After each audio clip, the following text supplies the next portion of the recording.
Hello investors, स्वागत है आपका हमारे चैनल शेयर मार्केट में। बात करेंगे ब्राइटकॉम ग्रुप्स के बारे में।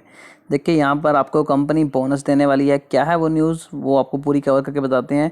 लेकिन उससे पहले मैं कंपनी के बारे में थोड़ा सा ओवरव्यू दे दूँ, फिर हम कंपनी की पीडीएफ पे चलते हैं, फिर आपको थोड़ा सा ज़रा आइडिया हो जाएगा। तो वीडियो को शुरू करते हैं उससे पहले अगर चैनल पर नए हैं तो सब्सक्राइब करके बेल आइकन को ज़रूर दबाइएगा।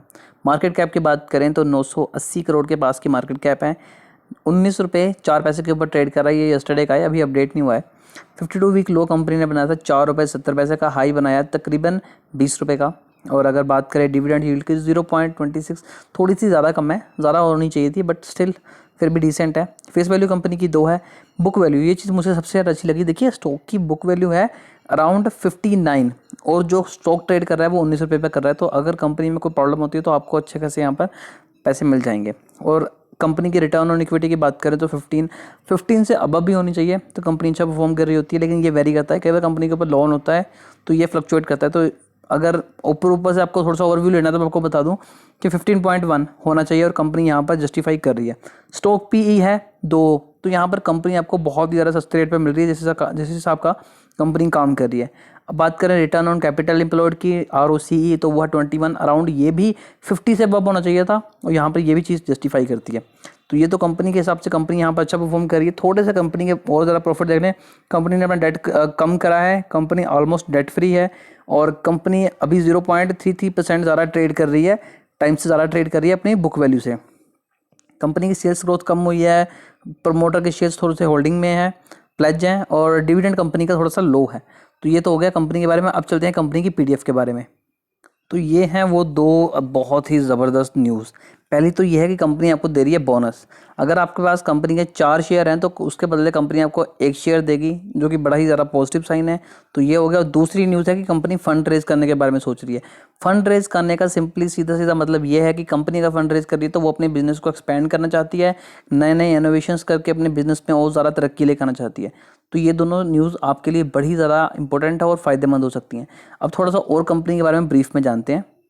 तो कंपनी का अगर रिटर्न की बात करें तो 5 दिन में आपको 20% के रिटर्न देखने के लिए मिले हैं, 1 मंथ में 137% के। और बात करें अगर 1 साल की तो 1 साल में आपको 95% रिटर्न देखने के लिए मिले हैं। मैक्स चार्ट देखिए कंपनी का ग्रीन में है, तो ये थोड़ी सी प्रॉब्लम है। लेकिन फिर भी जिस हिसाब से आप देखिए 2020 से कंपनी स्ट्रगल कर रही है ना, तो बहुत जल्दी कंपनी वापस से अपनी पुरानी पोजीशन हमें गेन करती हुई देखने के लिए मिलेगी। अब बात करते हैं कंपनी की बैलेंस शीट की। तो कंपनी के पास रिजर्व में बात करें तो कंपनी के पास 485 करोड़ के रिजर्व हैं और लगभग इतने ही रिजर्व कंपनी ने रखे हुए हैं। चाहे तो आपको बोनस डिविडेंड वगैरह देके वो इतने ही मेंटेन करके रख रही है। लॉन्ग टर्म बोरिंग की बात करें तो ये वो बोरिंग होती है जो कंपनी ने 1 साल के ज़्यादा टाइम में पे करनी है। तो अराउंड 100 करोड़ है जो कंपनी आराम से पे कर सकती है, कंपनी के पास रिजर्व में पैसा अच्छा खासा है। शॉर्ट टर्म बोरिंग वो बोरिंग है जो कंपनी ने 1 साल के अंदर पे करनी है, तो 36 करोड़ ये भी कंपनी आराम से पे कर सकती है, कोई बड़ा इशू नहीं है कंपनी के लिए। उसके बाद बात करते हैं यहाँ पर टोटल एसेट्स के बारे में। तो 850 करोड़ के एसेट्स हैं और कंपनी के पिछले 5 साल में यही मतलब कि यार ये चीज़ मुझे अच्छी नहीं लग रही कि कंपनी अपने एसेट्स और रिजर्व को ना इंक्रीज़ कर रही है। अगर तो रिजर्व उतना ही है तो कंपनी के एटलीस्ट एसेट्स तो इंक्रीज़ होने चाहिए थे, लेकिन कंपनी के एसेट्स भी वहीं उसके आसपास ही घूम रहे हैं। तो ये चीज़ थोड़ी सी खटक रही है, बट स्टिल अगर कंपनी फंड रेज करी है तो शायद ये उससे भी इंक्रीज़ करेगी। स्टॉक अपने 52 वीक हाई के ऊपर ट्रेड कर रहा है, जैसे कि आप यहाँ पर देख पा रहे हैं 19 रुपये 35 पैसे के पास है। और अगर हम यहाँ पर देखें तो टेक्निकल चार्ट अभी बुलिश ही है। बहुत से जो ट्रेडर्स हैं, इन्वेस्टर्स हैं, वो इसमें पोजीशन बनाएंगे शॉर्ट टर्म के लिए अच्छा खासा गेन करने के लिए। और अगर बात करें कंपनी के रेवेन्यू की तो देखिए 2016 से लेके 2020 तक को कंपेयर करें तो कंपनी लगभग हर अपने ईयर टू ईयर अपना जो रेवेन्यू है वो इंक्रीज़ ही करा है। और बात करें अगर क्वार्टर की तो देखिए क्वार्टर में यहाँ पर हमें गिरावट देखने के लिए मिली थी दिसंबर 2019 से जून 2020 तक, क्योंकि उस पीछे कोविड का रीज़न था। लेकिन कोविड के बाद कंपनी ने वापस से कम बैक करा है और अच्छा खासा यहाँ पर हमें रेवेन्यू जनरेट करके बताया। अब थोड़ी सी इशू यहाँ पर भी है कि कंपनी के प्लेज शेयर हैं वो काफ़ी ज़्यादा हैं, लेकिन उन कंपनी ने उसे भी कम कराया। साथ ही साथ प्लेज शेयर कम करने के साथ साथ कंपनी ने अपनी होल्डिंग भी कम करी है। तो अगर कंपनी इतनी ज़्यादा अच्छा परफॉर्म करी है तो ये चीज़ें थोड़ी सी खटकती हैं, कंपनी को ये भी नहीं करना चाहिए था।